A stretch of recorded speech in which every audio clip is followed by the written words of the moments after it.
Hey guys, what's going on? Today on this episode of Jawas and Java, we're going to be talking about the Kenobi series. We're going to be talking about what we know, what we don't know, and what we are predicting for the future of that series and what could tie into that. Before we get into anything, I just thank you guys for being here and please hit the like button. Here we go.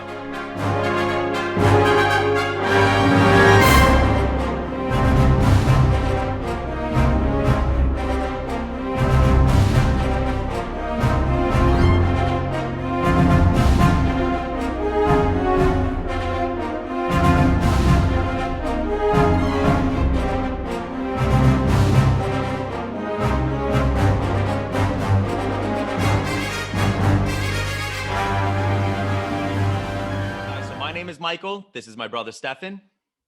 As I said, we're going to be talking about the Kenobi series today. So first things first, I want to talk about what we know, and what we know is not a lot, but we do know that this is a limited series. We do know that Ewan McGregor is coming back. We know that Deborah Chow is directing, which is huge and great news because, as many of you know from the Mandalorian gallery, Deborah Chow had a lot of input in season 1, and her episodes were unbelievable. So Yes. that's very exciting to know that the Obi-Wan Kenobi series is going to be in great hands. We know that this takes place 10 years after Revenge of the Sith.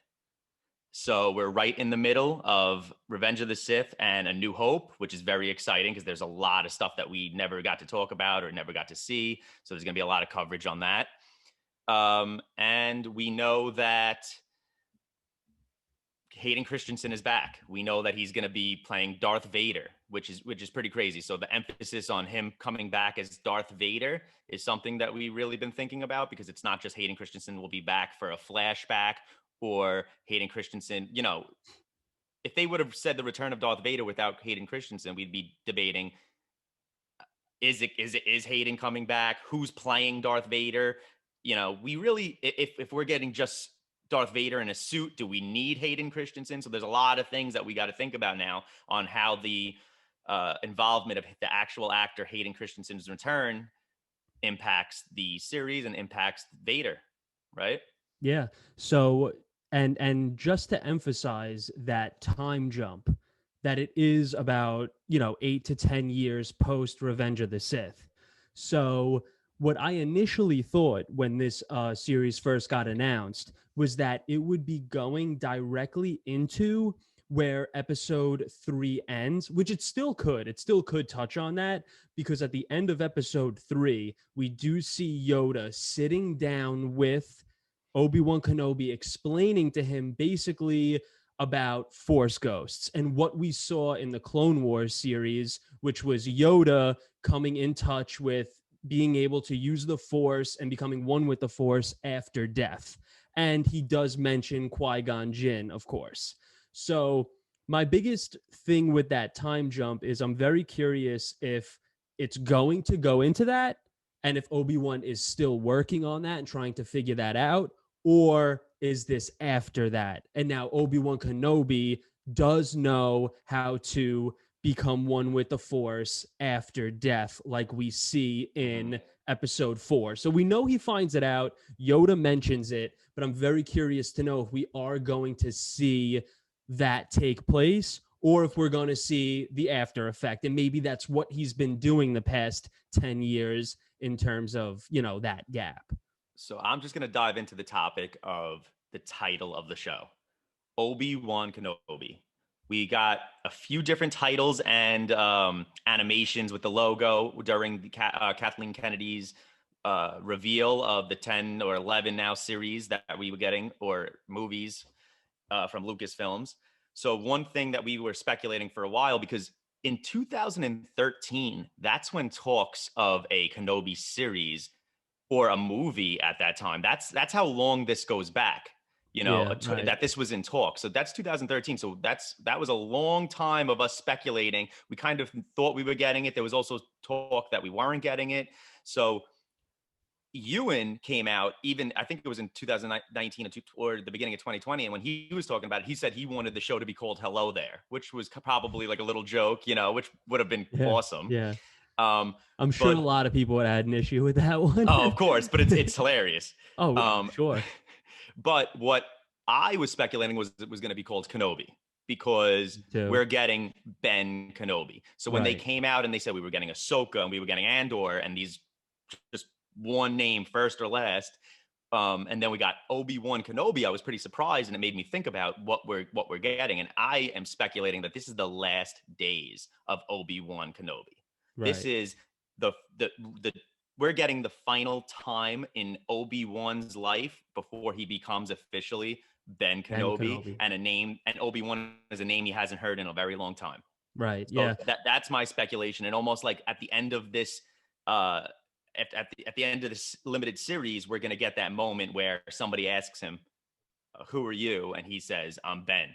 Yeah. Ben Sure. Kenobi, and that's when we're gonna get the next chapter that leads right into A New Hope.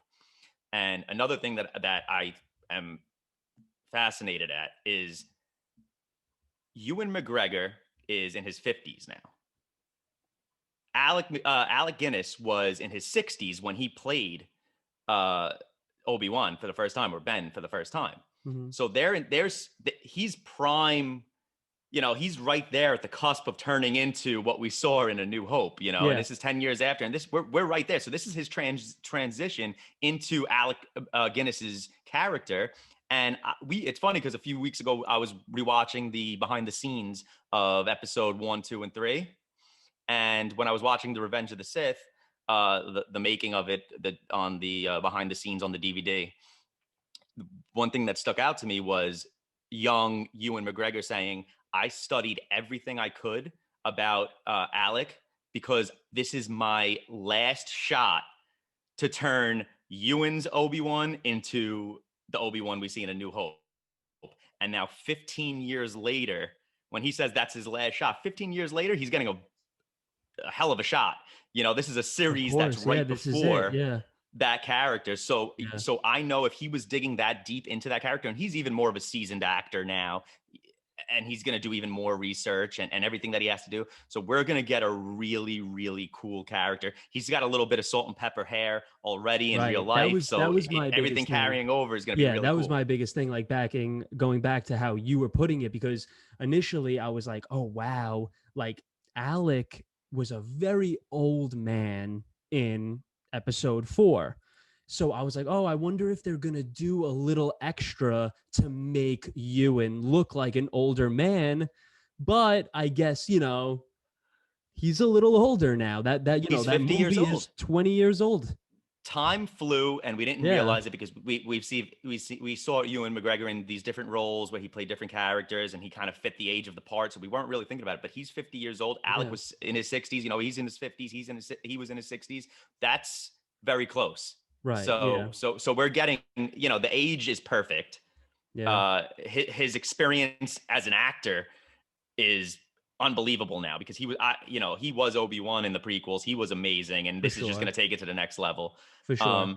I think the one thing that across all Star Wars fandom, I think everybody can agree that Ewan McGregor, Obi-Wan Kenobi, that was Oh, flawless. without a That was doubt. incredible. Ewan is Obi-Wan. I think that's a united opinion. No matter what trilogy you're a fan of, no matter what movies you love, no matter what characters you love, I think we all can unite and say that Ewan is Obi-Wan, Obi-Wan is Ewan, and it's perfect and it's ideal and And perfect storm. when you think about it, so they told us it's roughly around 10 years after Revenge of the Sith. So this is 10 years after that whole battle between Anakin turned Vader on Mustafar, the one of what I think is one of my favorite scenes in Star Wars. Arguably the one of my favorite scenes Yeah, in the history of cinema. I think it's I one of. agree. I think I would put it, if you told me fight scenes Mm-hmm. in general, fight scenes across cinema, I think that would be at the top of the list. And the only reason why it may not be number one, because anything that would go head to head with it, is very new CGI and everything. You know what I mean? Exactly. It's an Avengers So film from 2 years ago using the newest technologies. so if it's 10 years after that, we know what happened, Hmm. but that's a big gap. 10 years is a big gap for Right. somebody Yeah. who That was my point. has Yeah. been through a lot of trauma, lost his Padawan to the dark side, you Lost his know, love interest in the lost his Clone love Wars. interest. Yeah.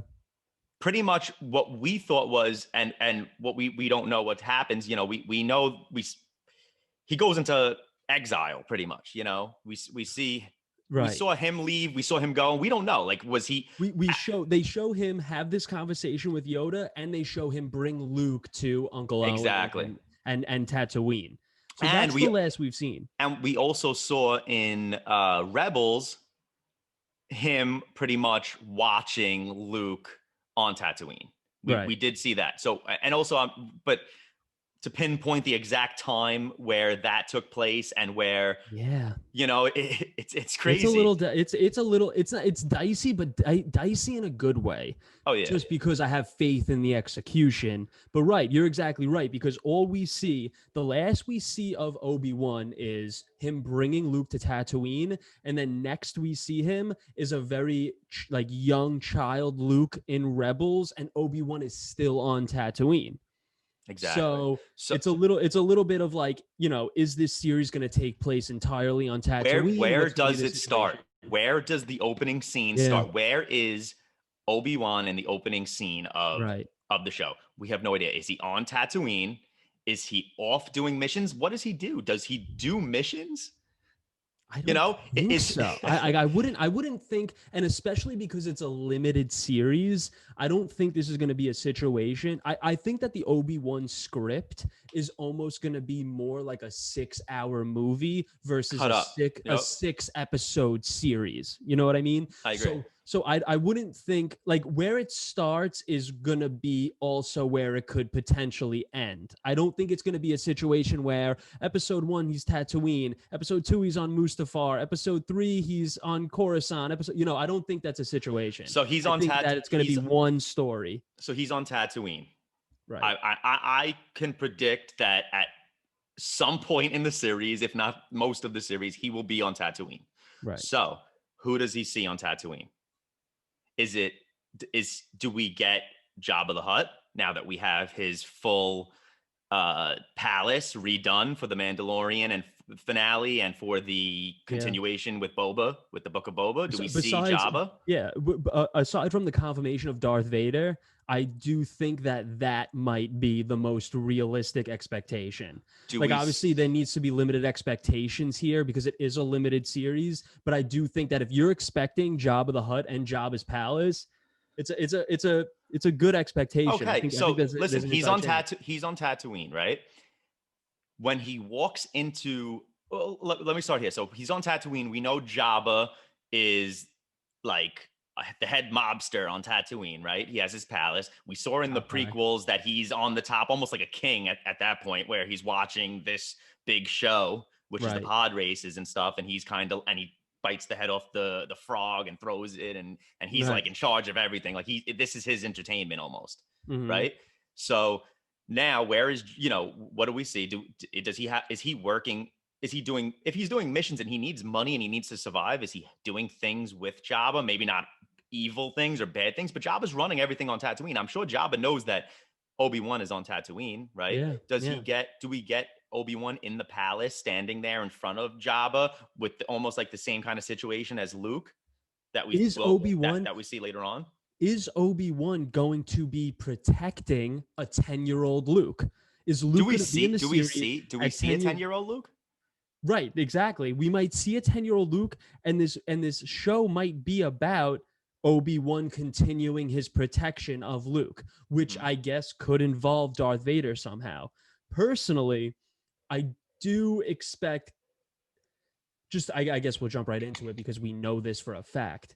I don't know what to expect from Darth Vader exactly, but we know we're going to get him, and we know Hayden Christensen's going to be playing him. So are we just going to get Darth Vader in a bacta tank which is Hayden Christensen giving orders on Tatooine or whatever the case may be, looking for this child. We don't Okay, necessarily so know. I said to you that because when we spoke about doing the show today, we would talk. We you said, we don't really know much, and I said to you, what we don't.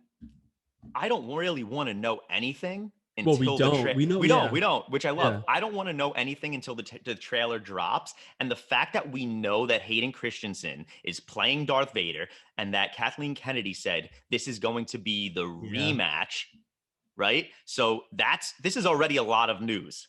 Right. It's a lot to handle, right? And if we were going to see Jabba, if we were going to see Maul, if we were going to see Ahsoka, if we were going to see anybody who is a possibility, I hopefully it doesn't get leaked, because even though it's fun to report on leaked news and speculate, how exciting is it to jump on to the Disney Plus at 3 a.m.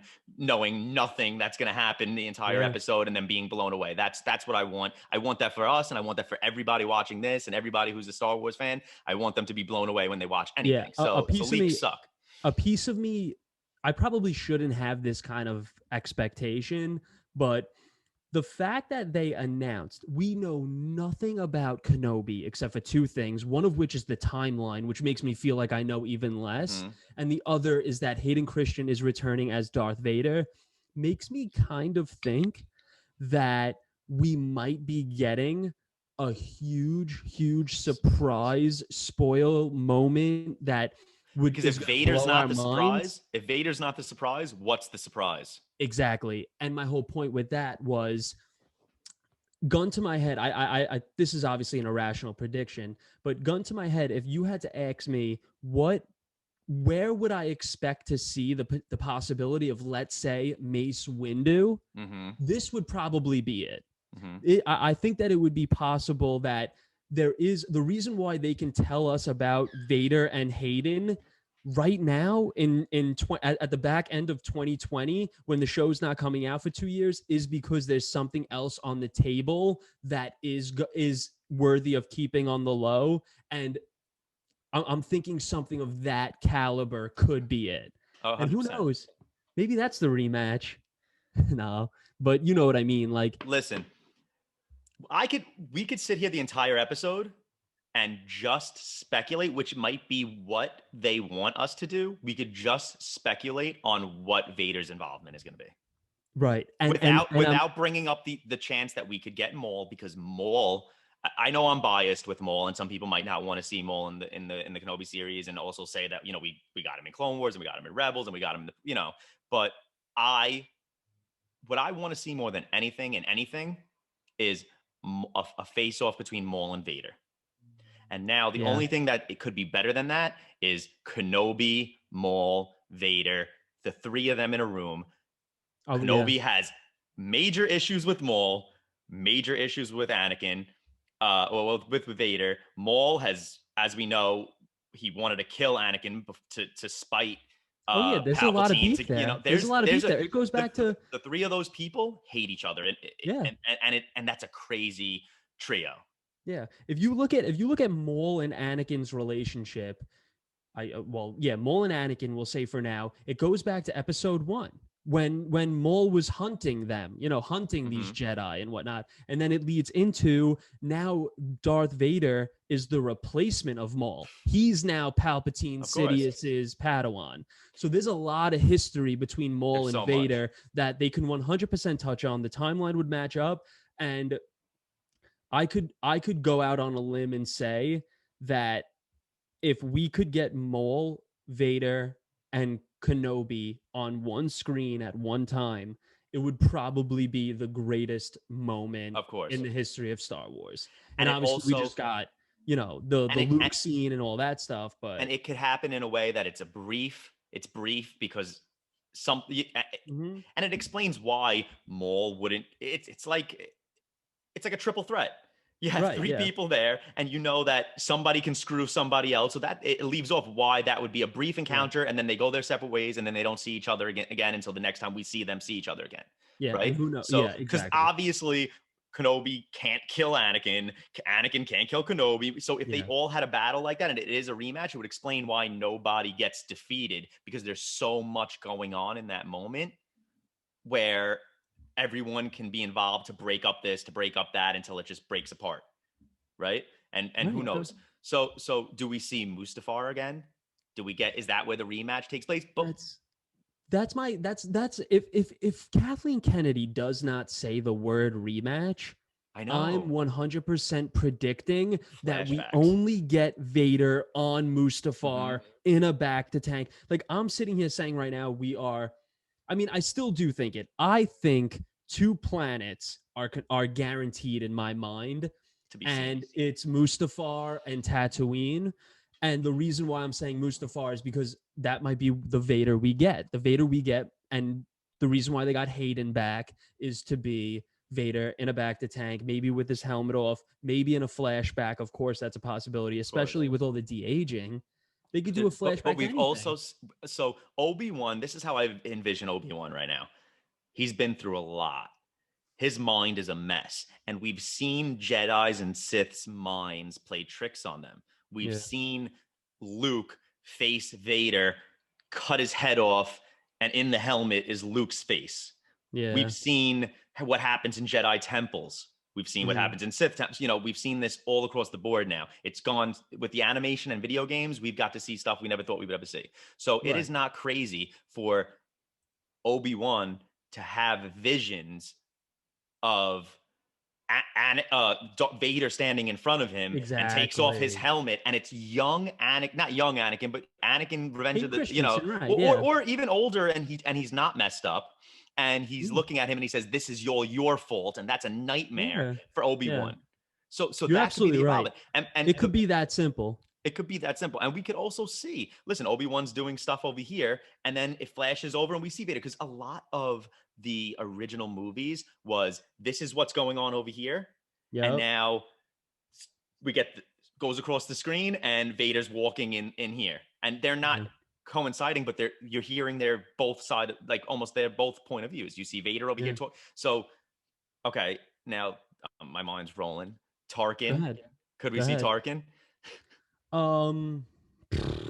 Because now I'm thinking, I don't know who's around and who's with who.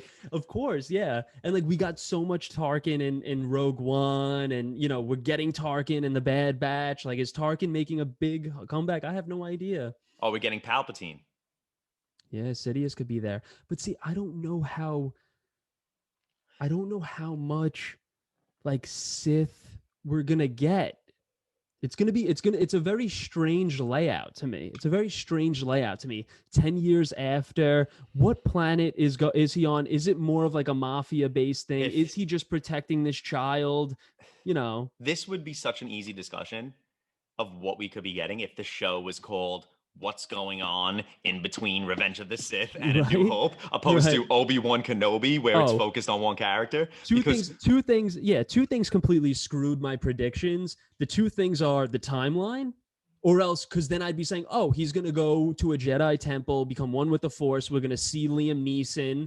We're going to see Qui-Gon again, all that stuff. Or at the very least, we're going to hear him. Like, I'd be making those easy predictions and all that stuff. And I'd be saying, oh, yeah, Anakin and Hayden. So the 2 things that messed me up is the timeline and her using the word rematch. Exactly. Well, that blew everybody's mind. I think the whole rematch thing really stuck out, because if you're now unless that it's ironic.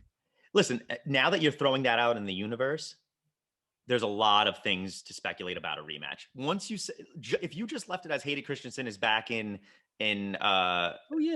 Star Wars in the new series, that's a totally different conversation. But mentioning rematch, and then I know that I saw little things here and there where Ewan had interviews where he's excited to work again with Hayden and use their lightsabers and stuff like that, like little tiny hints here and there that gives you an idea, But and there's a ton of speculation, because, like I said, this stuff has come out since 2013 that there's a possibility, or that they're working on, or that, I remember there was something going on, that there was scripts being made, and Kathleen Kennedy hated the script, so they put an axe on everything. You know what I mean? Well, yeah, I also heard a rumor. I don't know how true this is, but when Solo came out and Solo like lost so much money in the box office, I also heard rumors about how they nipped all these Star Wars story movies, because they could have done, because we don't necessarily know that it could have been Rogue One, a Star Wars story, Solo, a Star Wars story, Kenobi, a Star Wars story, Fett, a Star Wars story in cinema, in movies. And then that kind of, I heard at the time, because I remember it being a thing, was that Solo's financial flop was the cause of the cancellation of a lot of things or the delay of a lot of things Of because course, they had to go back to the drawing board. And The Mandalorian was the refresher for let's Yeah. go back and do things. And now we have kind of like a proven team, They have the platform that is Disney Plus. They didn't have this platform 4 years ago. You have Dave Filoni and you have Jon Favreau overlooking everything. And then you have a bunch of amazing directors that all have a passion and they all got to do a little piece of Star Wars in each episode of The Mandalorian and prove themselves. Taika, Chow, all of them. 100%. Yeah. So with the direction, if you look at the credits and stuff, even Ewan McGregor is going to be doing some sort of producing on this show. Like they have him as, he's going to be having some input. Like they're doing this all together as a big group. What about George? Yeah, and we know that this is like, as far as I'm concerned, I understand that it's a Disney project. I understand that it's Chow's project and all that stuff. But this show is a direct child of George Lucas, because now we're talking about Ewan as Obi-Wan. That's George. In between the Rise of Skywalker, Revenge of the Sith, his Rebels cameo, and New Hope. That's all, that's all Filoni George stuff too, because Rebels is all Filoni. Of course. So I have to assume that there has to be a phone call made to George or him even being on set and stuff like this, because this is a direct child of something George. Of course. It's smack dab in the middle of two of his childs, two of his children. This is his baby. This is his child in terms of new era Star Wars stuff. You can make cases for everything else, even though Lando is a George character, Glover as Lando is a Disney product, et cetera, all the sequel stuff, whatever the case may be, whatever we want to make up. But in terms of Obi-Wan as, Ewan McGregor as Obi-Wan, in this era, I can't imagine not reaching out to George and asking him a few questions. What do you want to see? What did you envision when this process? What would you have thought of 10 years in between? But at the end of the day, like you said, this is still going to be Chow's project, but people have to get involved. And another thing that I was thinking about when we're talking about, where this takes place, in A New Hope, Obi-Wan or Ben Kenobi knows his way around Mos Eisley Cantina. Yeah. He's been there before. He knows about it, and he's been living on Tatooine for a long time now, as far as I'm concerned. So he knows his way around Mos Eisley. There's a very good chance we get a nice little Mos Eisley Cantina clip, or I love it. I would take a very old school. It's great because we're getting old school Star Wars. I was just gonna say, I'm like, obviously people will complain about this, but I am so on board for every ounce of fan service they can fit Me too. in this 6 hours. I know people complain and they want 6 hours of fan service, and the people complaining about it, so be it, because I am going to be eating it up the second they show Obi-Wan on that screen to the second it goes black on the final episode. Give me all the fan service in Tatooine and Mustafar and Vader and Obi-Wan you can put together. The amount of toxic things I see on the internet about Star Wars, which I understood some stuff in the past, and people get angry because we're all so passionate, and I've said things in the past, and and then opinions change, but when something like this comes out, I just hope that everyone takes it and enjoys it, because I want fan service. I want nostalgia. That's what we love. That's the roots of Star Wars. In Rogue One, they gave us a story that really wasn't a brand new story. It was just the explanation of something that we've already seen. And and there's little fan service in that episode that I loved. In Rogue One, when they're walking in Tatooine and they see the guy, he doesn't like you, that guy, Right, and right. oh Like my god, younger, like that was oh, so fan I servicey, but who lost my cares? that's one of my favorite moments in the movie, Yeah. in the I movie. wouldn't even use I wouldn't even use this term if toxic Twitter didn't. Of Like I wouldn't course. even know. Like I saw something the other day and it was like is like was Luke, or how bad of fan service was Luke in The Mandalorian? And I was like, "Oh, no it wasn't." Like it completely matches up with the timeline. Anybody but Luke would, Luke made the most sense. We have a whole podcast and I I take 5 minutes about how Luke makes the most sense. Just Mark Hamill is a 50-year-old, 60-year-old man now. if you like, I can't fathom picking apart or complaining about something that amazing. Me too. Me And too. And we're I think we're going to get a lot of that in Kenobi. I think we're going to get a lot of fan service, but we're not even going to know it's fan service because it's going to be executed so well and because it has no choice. The there's last time we saw him was on a very familiar planet. He's a very familiar character. If he goes to Jabba's palace, that's familiar. If we see Owen it again, that's has to be familiar. familiar. It takes place in between two familiar movies, Right. and it's the same character from that has a huge impact on Right. both trilogies. Yeah. We're Right. not going to And see, now we have to. like, I yeah, want to listen. We could see Ahsoka. That could be fresh and new, and it can make sense. We don't know 100%. Like I said, listen. Everybody, some stuff is not gonna. We have Clone Wars. We have a lot of Star Wars products, and not everything is gonna be able to be done without a little bit of a loophole. And sure. but you have to accept it because we're getting it and it's fun. You can't Yeah. complain about the little tiny loopholes when there's a bigger message and a bigger picture. And we could get a lot of things. We're going to probably see some old faces. Leia's out there. She needs to be protected too. There's no doubt in my mind that we could have an interaction between Obi-Wan and Bail Organa. Sure. Discussing what's going on, or that might be a situation where Bail needs his help for something. That's what the series could be. Listen, But now listen to this though, really quick, because this just popped in my head. What could happen in this show that would take Obi-Wan away from protecting Luke? Hypothetically speaking, if Obi-Wan is standing there for 10 years watching after this child and we know he comes back to watch him, what would happen in these 6 episodes that would make Obi-Wan say, "Oh yes, I need to leave this 10-year-old child for now from my care and go to Alderaan and help Organa, or go to Mustafar to see Vader, who's already won. there's Even only though he one lost the battle, he won the war." there's only one thing that comes to mind. Jar Jar Binks. Jar Jar, can you imagine that? Jar Can Jar you Binks. imagine that? Get that started. Get that started.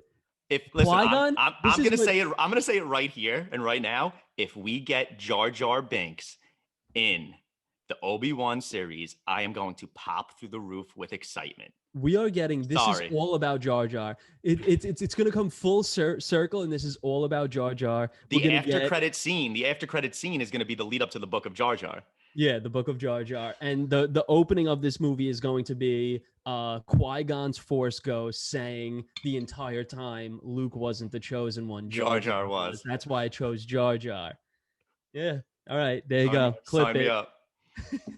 It's a wrap. Listen, as I said earlier, I hope that we don't get. I hope there's two sides to this coin. Where, as a Star Wars fan, I hope we get no more information until we get the series, just so that we can just lose our minds. As someone who comes on here weekly and reports Star Wars, it's tough because it's like I'd rather have bad content. Whenever we talk about this stuff, we always say like we are 100% Star Wars fans before this, 100%, and I'd prefer to have nothing to talk about and then get hit with something that makes me feel to the point of tears or happiness, and for everyone else to see that, then leaks and stuff to come out. And I think that my fingers are crossed. First, nothing's worth views. My fingers are crossed that like that whole Luke being held quiet and nobody knowing about that is the new trend in Star Wars, and we keep getting emotional, great surprises that we never could have imagined. I'm expecting, and I know I shouldn't, but I'm expecting one more. I know I think there's a reason why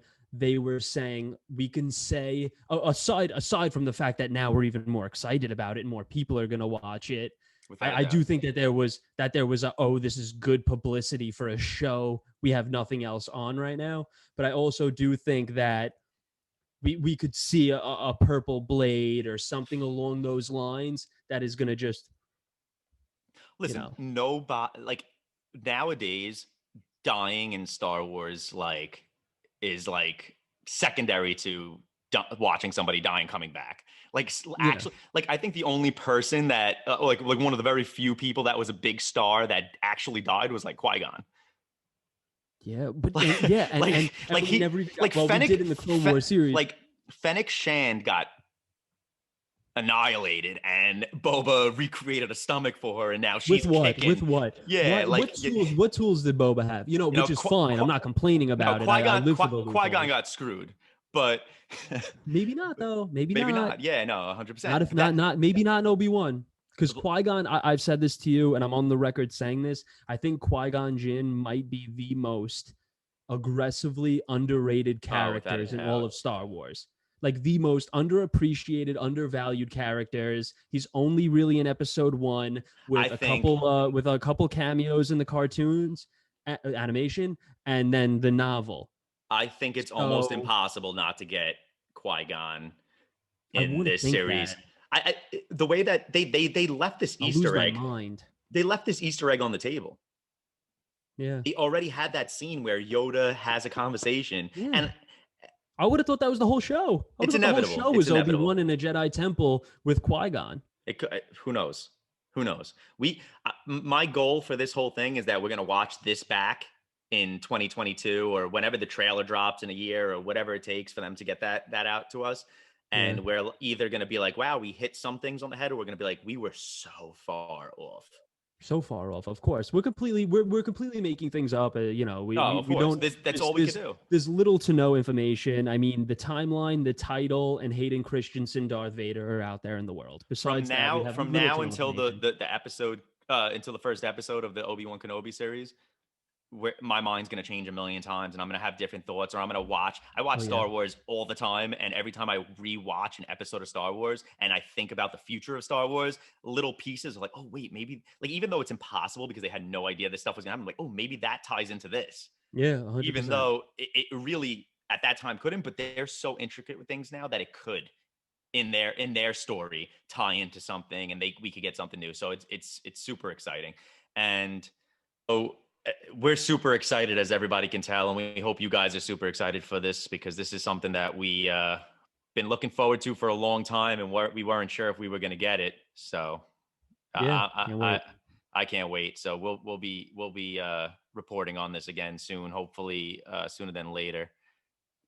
But as I finish this up, I just want to let you guys know about next week's episode. So next week, we're going to have our first ever guest on the show. So a good friend of ours and big collector of Star Wars merchandise. As so are we, as you can tell. I got a little bit of stuff behind me. Stefan's got some stuff behind him, but we've got some big collections. So we're going to be talking everything Star Wars merch, stuff that we have, stuff that we're looking to get with our good friend Chris Payne, who is a indie professional wrestler.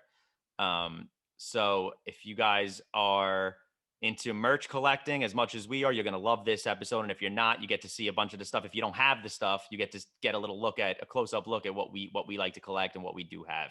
So Chris will be on the show next week, Chris Payne, and we'll be talking everything merchandise, old, new, some Galaxy's Edge. I know Chris goes to Galaxy's Edge and collects a lot of merchandise, as so do we. So it's going to be a fun show. So please don't forget to put the notifications on and so that you don't miss when the show drops. We also always ask you to, if you liked what you saw, hit the like button. That helps us a lot. Also subscribe to the channel. That also helps us a lot. And we're going to continue to jump on here all the time and give you the best content that we possibly can. And we thank you all for watching. It means a lot to us. Every week, our subscribers grow, our comments and likes grow, and it's just really fun, and that you guys are on this journey with us. So thank you guys so much, and we will see you next week. All right, Steph, bye. All right, thanks guys. Bye.